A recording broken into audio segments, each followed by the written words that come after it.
Difficult roads often leads to beautiful destination. Happy morning, dear students.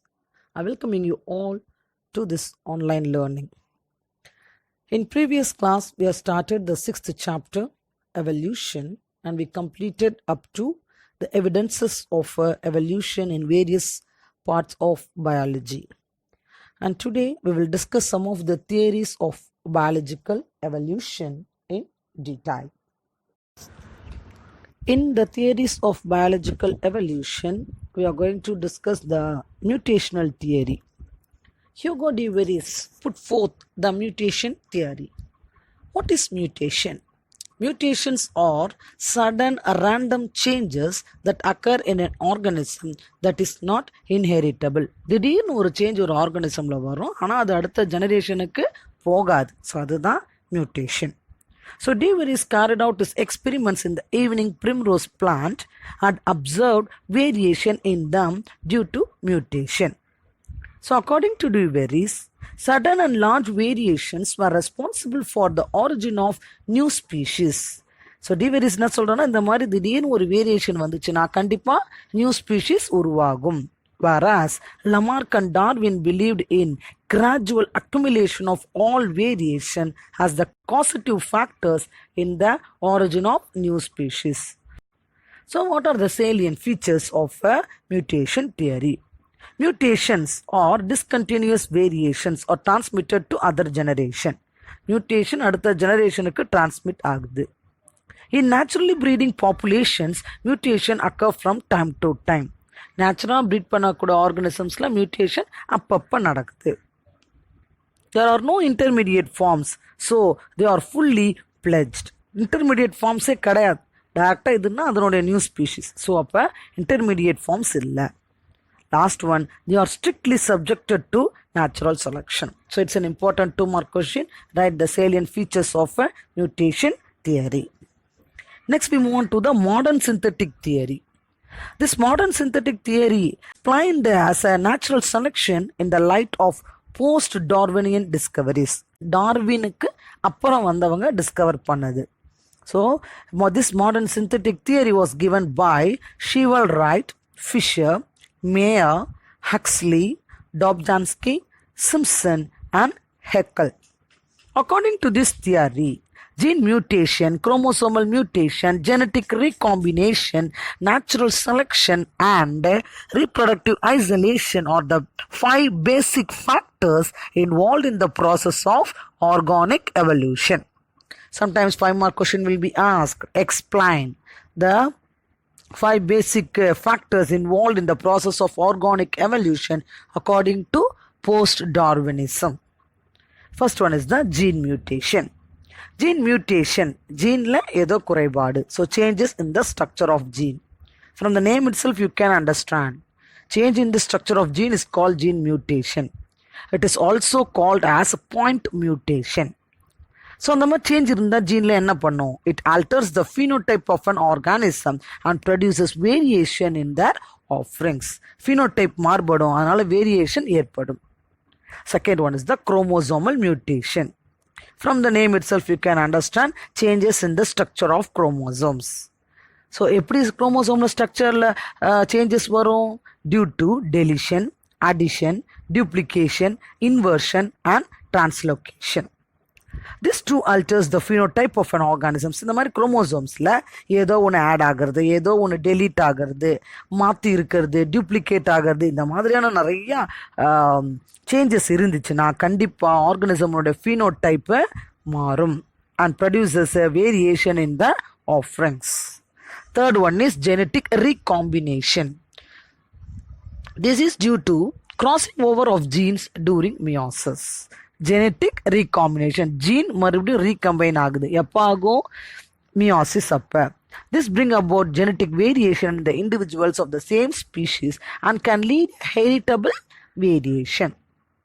Fourth one, natural selection. Natural selection does not produce any genetic variation. Natural selection variation genetic variations எதுவும் இருக்காது. But once such variation occur, it favors some genetic changes while rejecting the others. ஒருவேளை அந்த மாதிரி ஏதாவது changes இருந்தால் அந்த changes என்ன பண்ணும், ஜெனட்டிக் சேஞ்சஸை கொடுக்கும். Next last one, reproductive isolation. This helps in preventing the interbreeding between related organisms. ரெண்டு ஆர்கானிசம்ஸை ரீப்ரொடக்ஷன் ப்ரீட் பண்ணாமல் பிரிக்கிறது. ஓகேவா? So these are the 5 basic factors which is involved in the process of organic evolution. So very easy, you can easily understand and write. Next one is the industrial melanism. It is the evolution by anthropogenic sources. Anthropogenic அப்படின்னாலே caused by human. So natural selection can be explained clearly through this industrial melanism. Industrial melanism is a classical case of natural selection exhibited by the peppered moth. Peppered moth you can see in this picture. Biston betullaria. So these were available in 2 colors. One is the white and other one is the black. Before industrialization, peppered moth, both white and black colored, were common in England. So in the industrialization example, England. So before industrialization, so industries வரதுக்கு முன்னாடி 2 கலருமே காமனா இருந்துச்சு. Pre-industrialization witnessed white colored background of the wall of the buildings. So அங்கே பில்டிங்ஸோட வால்லாம் white கலரில் இருக்கும். அதனால அந்த ஒயிட் moth அதில் இருந்துச்சுன்னா வெளியில் தெரியாது. ஸோ அது எஸ்கேப் ஆகிடும். Hence the white colored moth escaped from the predators. Post industrialization, industries வந்ததுக்கு அப்புறம் இண்டஸ்ட்ரீஸ் இருந்து வெளியே வரக்கூடிய புகைகள்னால அவங்க இருக்கக்கூடிய பார்க்ஸ், அந்த ட்ரீனுடைய Trunks became dark due to smoke and the soot let out from the industries. The black moth, camouflageன்னு அர்த்தம், அதோட அப்படியே ஒத்து போகிறது. அந்த கருப்பு கலர் அப்படியே இந்த மரத்தில் இந்த பிளாக் மாத்னா ஆகிடும், அப்படியே போய் ஒத்து போயிடும். So on the dark bark of the trees and the white moths were easily identified by the predators. அப்போ ஒரு கருப்பு கலர் மரத்தில் வெள்ளை கலரில் moth இருந்துச்சுன்னா ஈஸியாக குருவிகள் வந்து என்ன பண்ணிடும், சாப்பிட்ரும். Hence, the dark-colored moth population were selected and their number increased when compared to the white moths. It's a very easy. So nature offered positive selection pressure to the black-colored moths. The above proof shows that in a population, organism that can adapt will survive. எந்த organism அங்கே adapt ஆகுதோ அது survive ஆகிக்கும் and produce more progenies resulting in increase in population through natural selection. ஆக மொத்தம் 2 மாதமே இருந்துச்சு, ஒயிட்டும் என்ன இருந்தது, பிளாக்கும். ப்ரீ இண்டஸ்ட்ரியலைசேஷன் அப்போ அங்கே அழகாக ஃபுல்லாகவே வால்ஸ்லாம் ஒயிட்டாக இருந்துச்சு, அதனால ஒயிட்டு தப்பிச்சுக்கிச்சு. இண்டஸ்ட்ரீஸ் வந்ததுக்கு அப்புறம், போஸ்ட் இண்டஸ்ட்ரியலைசேஷனுக்கு அப்புறம் அது வந்து வெளியே வரக்கூடிய புகையினால இந்த பார்க்ஸ் ட்ரங்க்ஸ்லாம் வந்து பிளாக் ஆகிடுச்சு. ஸோ பிளாக் மாத்து எஸ்கேப் ஆகுது. Next is the artificial selection. Artificial selection is the byproduct of human exploitation of a forest, oceans, and fisheries, or the use of pesticides, herbicides, or drugs.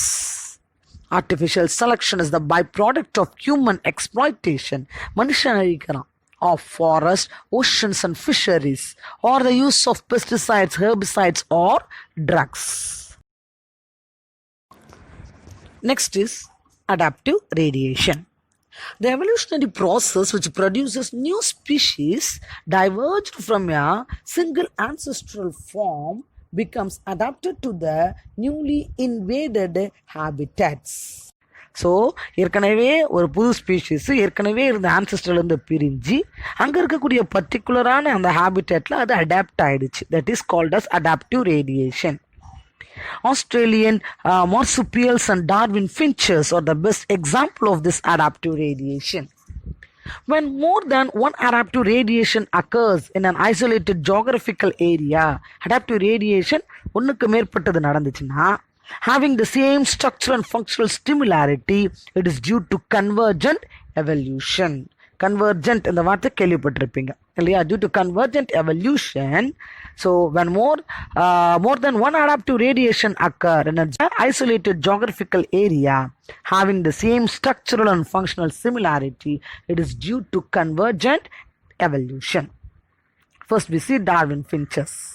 This is the common ancestor arrived on the Galapagos about 2 million years ago. During that time, Darwin finches have evolved into 14 recognized species. Darwin finches 14 species இருந்துச்சு, differing in their body size, beak shape and feeding behavior. Body size வேற மாதிரி இருக்கும், beak shape வேற மாதிரி இருக்கும், சாப்பிடக்கூடிய சாப்பாடு வேற மாதிரி இருக்கும். Changes in the size and the form of beak have enabled different species to utilize different food resources such as insects, seed, nectar from cactus flowers. The chapathikali பூல இருந்து nectar எடுத்து சாப்பிடும்.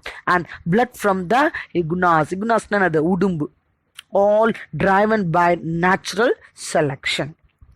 This genetic variation in the ALX1 gene in the DNA of Darwin finches is associated with the variation in the beak shape. Darwin finches உடைய beak நோடைய shape vary ஆகிறதுக்கு காரணம் எந்த gene? ALX1 gene. Mild mutation in this ALX1 gene leads to the phenotypic change in the shape of beak of Darwin finches. So according to their food, அது என்ன ஃபுட்டை சாப்பிட்றதோ அதுக்கேற்ற மாதிரி அதோட பீக்கனுடைய ஷேப் இருக்கும்.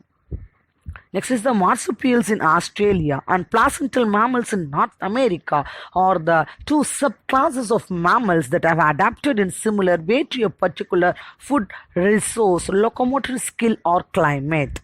So according to their climate, food அதுக்கேற்ற மாதிரி marsupial அப்படின்னாலே kangaroo, marsupium அப்படின்னா pouch, ஸ்டொமக்ல ஒரு மடி இருக்கும்.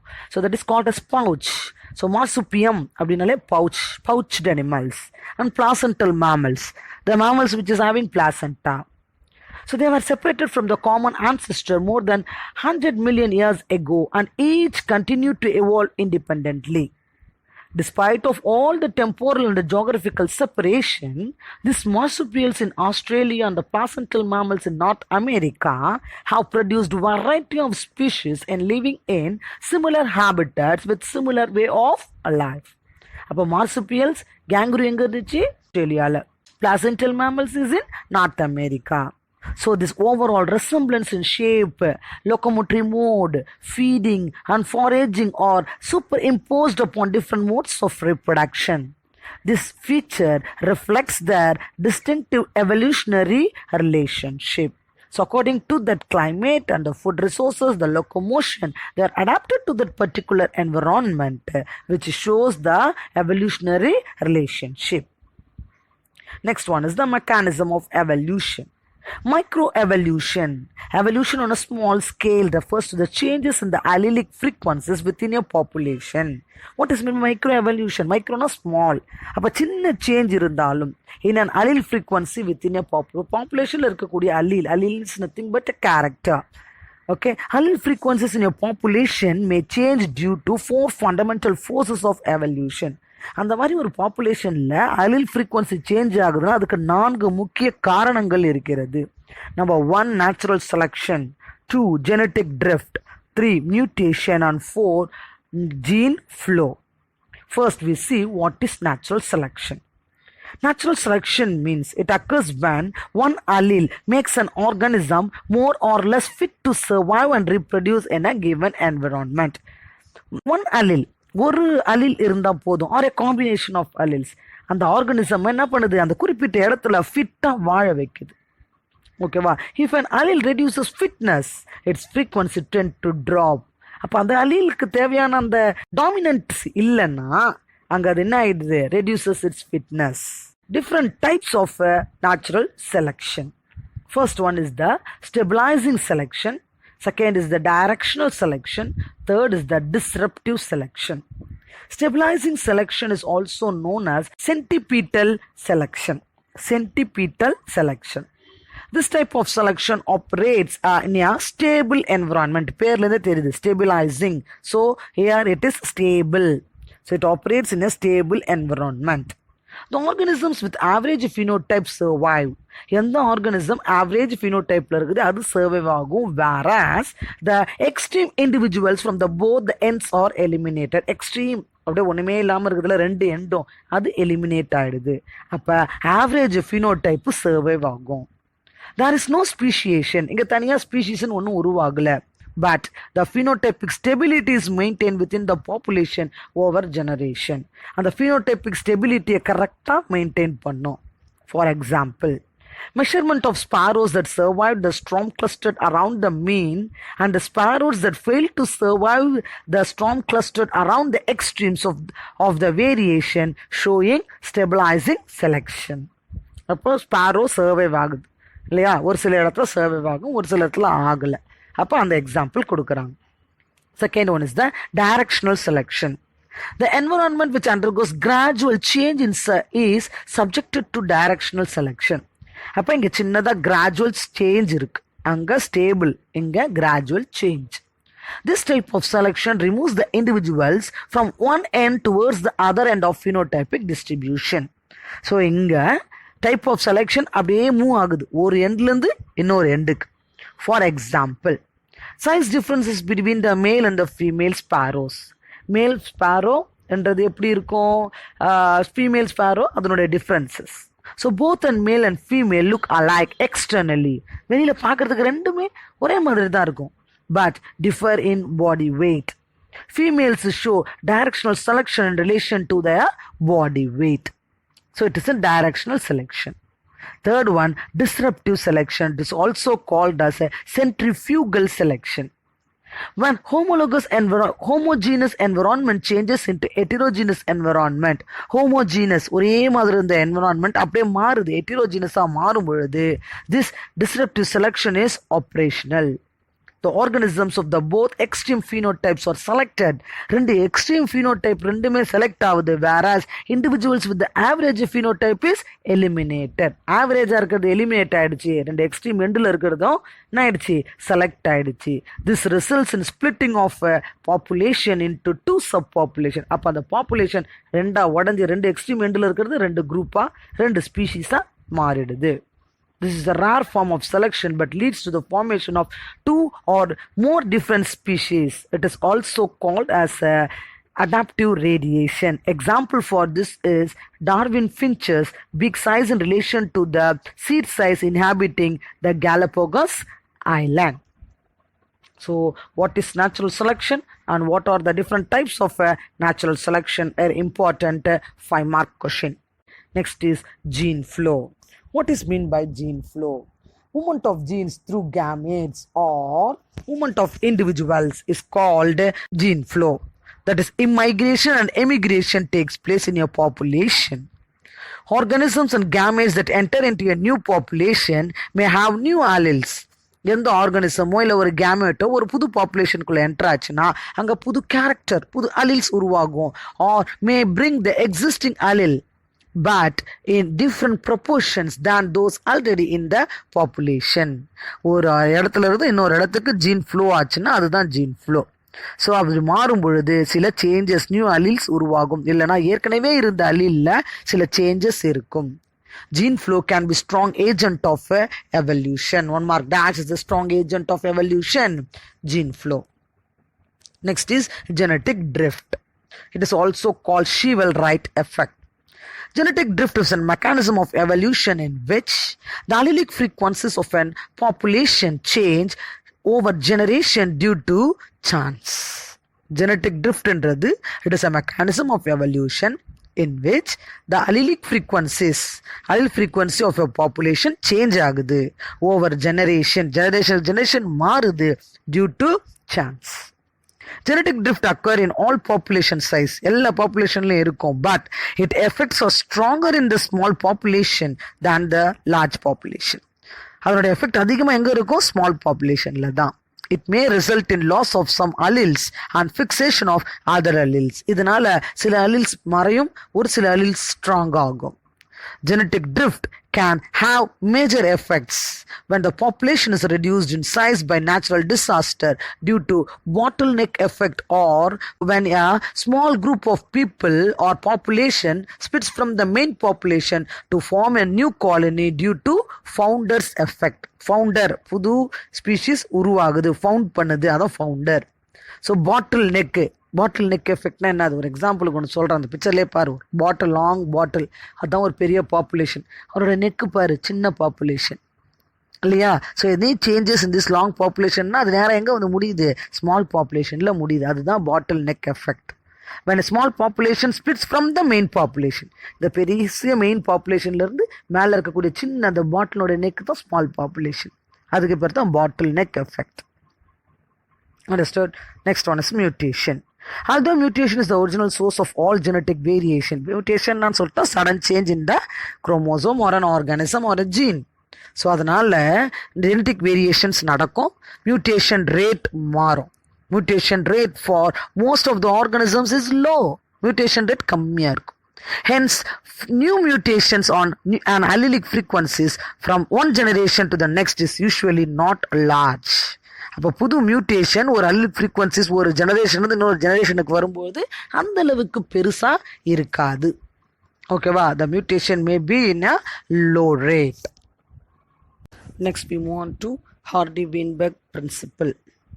Hardy of UK and Weinberg of Germany stated that the allele frequencies in a population are stable and are constant from generation to generation in the absence of gene flow, genetic drift, mutation, recombination and natural selection.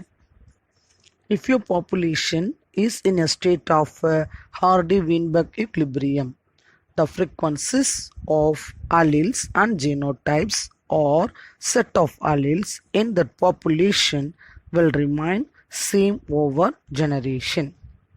Evolution is a change in the allele frequencies in your population over time. Hence, population in Hardy-Weinberg is not evolving. Hardy-Weinberg Germany அவங்க என்ன சொல்கிறாங்கன்னா, பாப்புலேஷனில் இருக்கிற allele frequency ஸ்டேபிளாக கான்ஸ்டண்ட்டாக இருக்கும் from one generation to generation.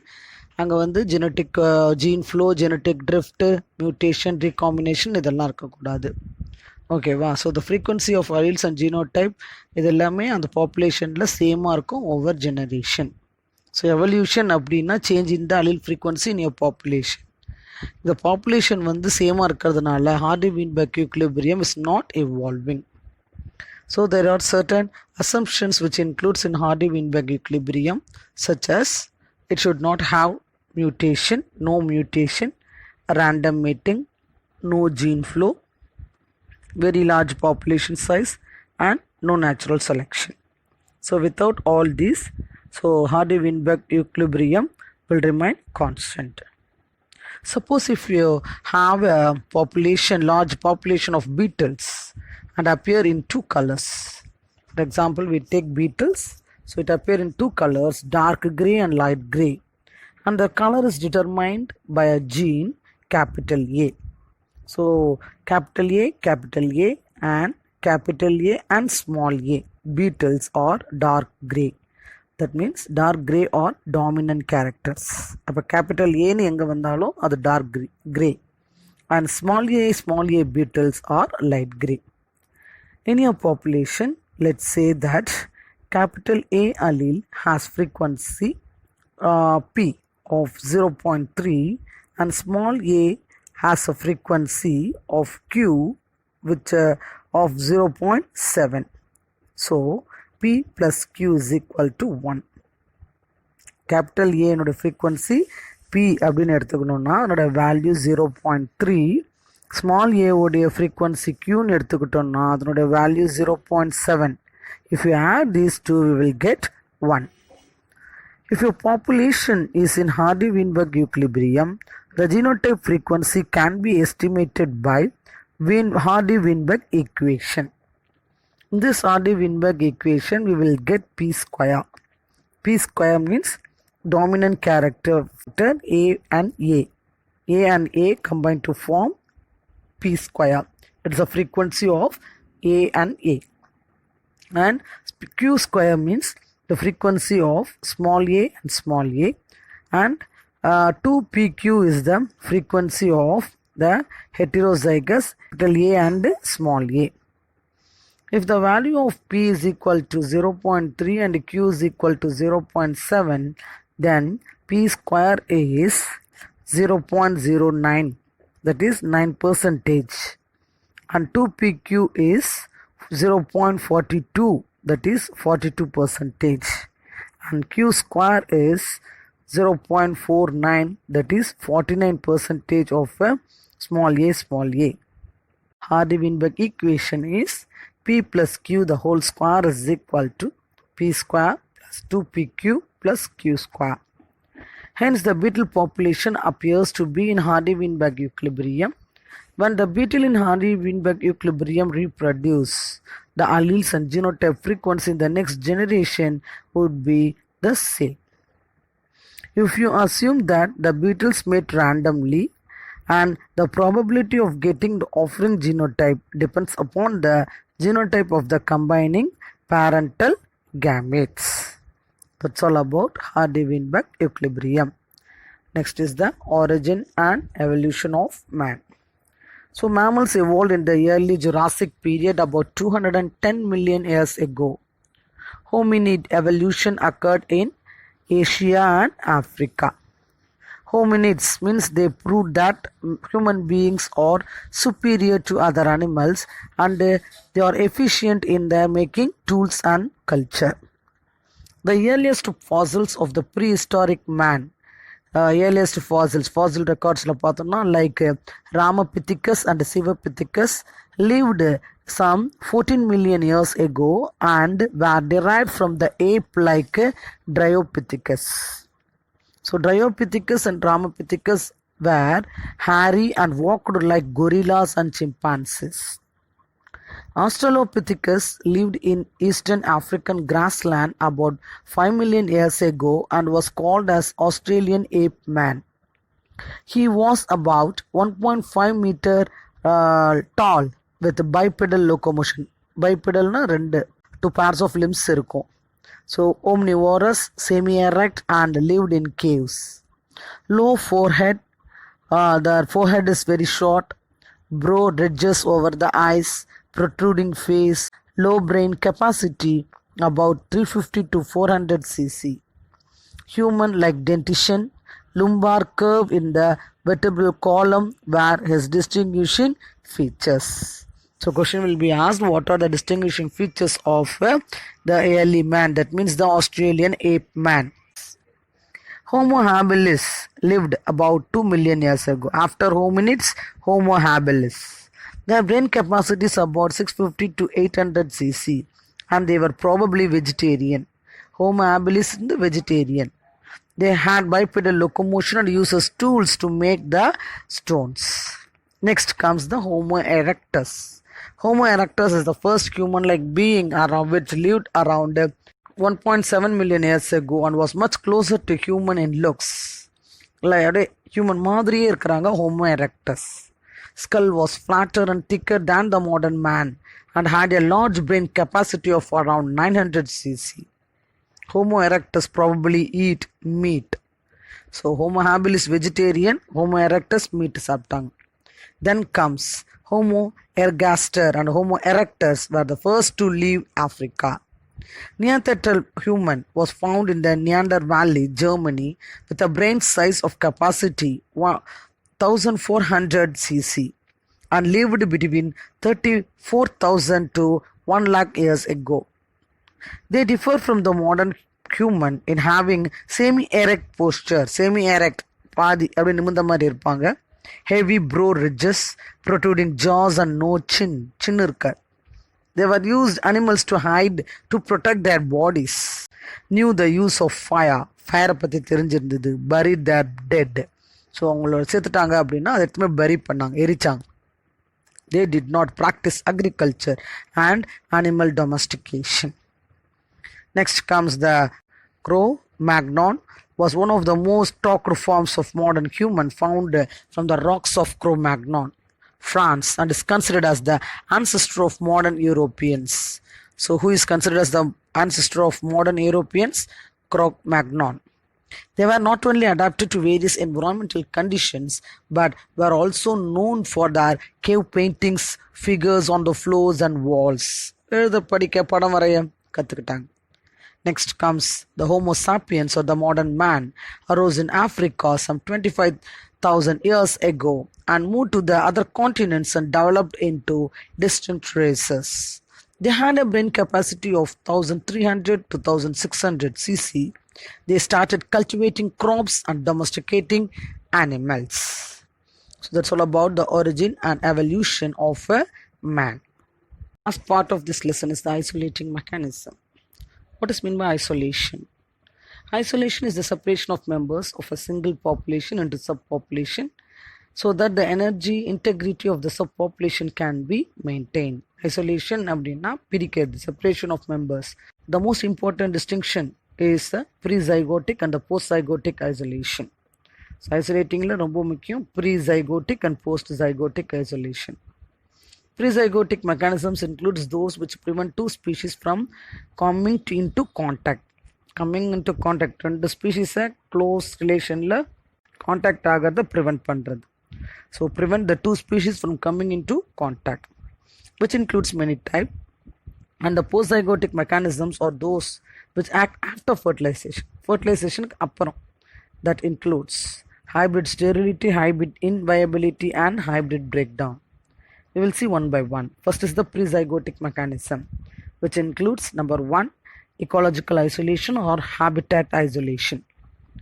So in this, the members of the population may be separated from one another by a difference in their habitat. So habitatலேருந்து பிரிக்கிறது, அதான் வாழற இடம், இது வேற அது வேற. For example, Rana aerolata occupies burrows. Rana aerolata is a frog which occupies the burrows dug by some mammals and tortoises during the day and breed in the grassy shallow ponds, whereas Rana Grailio breeds in deep waters. Second one is the seasonal isolation. In this type of isolation, differences in the breeding seasons change agum, which prevents interbreeding. Example, toad Buffo americanus breeds much earlier in the spring, whereas Buffo fowleri breeds very late in the season. Third one, sexual or etiological isolation or behavioral isolation, which prevents mating due to the difference in their sexual behavior. So it prevents mating due to a difference in their sexual behavior. The species are not separated from one another either in time or in space. The mating calls of the two closely related species of frog, Hyla versicolor and the Hyla femolaris. These are different, which prevents interbreeding. Next one is the morphological isolation or the mechanical isolation. This type of isolation is due to differences in the external genitalia that is seen in two different species. External genitalia different are. The size difference between the toad species, Buffo quericus and Buffo valliceps, prevents their interbreeding. And then this is the morphology or the size difference. As well as the physiological isolation. Though mating may occur, the gametes are prevented from fertilization due to mechanical or physiological factors. Mating நடந்தாலும் gametes prevent ஆகும், fertilization ஆகாமல். Example, the sperms of Drosophila virilis survive only for about a day when introduced into the sperm receptacle of the Drosophila americana, while the sperms of Drosophila americana live for a longer time. So the sperm's production may differ. Last one is the cytological isolation, cyto and cell. So fertilization does not take place due to the difference in the chromosome number between the two species. Fertilization நடக்காது ஏன்னா chromosomal number differ ஆகுது. Example, the bullfrog Rana catasbiana and gopher frog Rana aerolata. Next we move on to the post-fertilization isolation, which includes hybrid inviability. Hybrid inviability. In this type, the sperms enter the egg. Sperm enter ஆகும், fertilization நடக்கும், embryo develop ஆகும் into adult, but it dies before reaching maturity. ஆனால் சீக்கிரமாகவே செத்து போயிடுது. In certain fishes, frogs, beetles, even if fertilization takes place between two species, due to genetic incompatibility, they do not leave any surviving offerings. So inviable na it's not living, that's not healthy. Hybrid அந்த அளவுக்கு ஹெல்த்தியாக இல்லாததுனால so maturity ஆகிறதுக்கு முன்னாடி அது இறந்து போயிடுது. So next one is the hybrid sterility. In this type hybrids are formed due to interspecific crosses. Interspecific means cross between the same species, but they are sterile. Sterile na malattanmai due to the failure in the chromosomes to segregate normally during meiosis. Meiosis appo chromosomes area segregate agalana hybrid inviability ஏற்படும். Example, mule, which is an interspecific cross between horse and the donkey. Next one is the hybrid breakdown. F1 hybrids, that means first generation hybrids, are viable and fertile, but F2 hybrids may not be inviable and sterile. F2 hybrids may not be inviable, they are sterile. This is hybrid breakdown. So this question is a very important 5-mark question for you. And last part of this is the speciation. What is meant by speciation? The process by which one species evolves into one or more different species is called speciation. ஒரு ஸ்பீஷீஸ்ல இருந்து இன்னொரு 2-3 species அதிகமாக உருவாச்சுன்னா that is called speciation. A.E. Emerson defines species as a genetically distinctive, reproductively isolative natural population. So there are 2 types, sympatric and allopathic speciation. What is sympatric? It is a mode of speciation through which new species form from the single ancestor. New species form ஆகுது எங்கிருந்து from the single ancestor, while both species continue to inhabit in the same region. ரெண்டுமே ஒரே இடத்துல வாழ்ந்துட்டு இருக்கு, அது sympatric. So ஒரு species ஒரு லார்ஜ் பாப்புலேஷன் வந்து உருவாகுது, they both live in a same geographical region. ஓகேவா? நெக்ஸ்ட் ஒன் பார்த்தோன்னா allopathic speciation. It is a mode of speciation that occurs when biological population of similar species become isolated from each other, that prevents gene flow. அப்போ இங்கே biological populations என்ன பண்ணுது, பிரிஞ்சிருக்கு, they are isolated from each other. அது மட்டும் இல்லாமல் அங்கே gene flow இருக்காது. ஜீன் ஃப்ளோனா அது flow of genes from one population to another. So அங்கே ஜீன் ஃப்ளோ இருக்காது. One species become 2 species due to geographical barriers. Hence, new species is evolved. ஒரு species ரெண்டா பிரியுது, நடுவில் பார்த்தோன்னா geographical barrier இருக்கும். So example for this is Darwin features. Extinction of animals. What is meant by extinction? Extinction was common, if not inevitable, because species could not always adapt to large or rapid environmental changes. Extinction, மறைஞ்சு போகிறது, அழிஞ்சு போகிறது. Species, they are extinct because they could not adapt with the environmental changes. The impact of extinctions can be at 3 levels: species extinction, mass extinction, and global extinction. Species, it's eliminate the entire species. ஒரு ஸ்பீஷீஸை அப்படியே காலி பண்ணிடும், அது species extinction. Mass extinction, mass டோட்டலாக, it eliminates half or more species in a region or an ecosystem. So it eliminates half of the people or more species in a region. Last one, global extinction. It eliminates most of the species on a large scale. Corona வந்து இப்போ நம்மளாம் போயின்னு பேர் global extinction. It eliminates most of the species on a large scale or larger taxonomic group in the continent of the earth. This is called as global extinction. Extinction events open up new habitats and so can facilitate the radiation of organisms that survive the mass extinction. So we have finished the 6th chapter. Go through that. If you have any doubt, feel free to ask me. Thank you.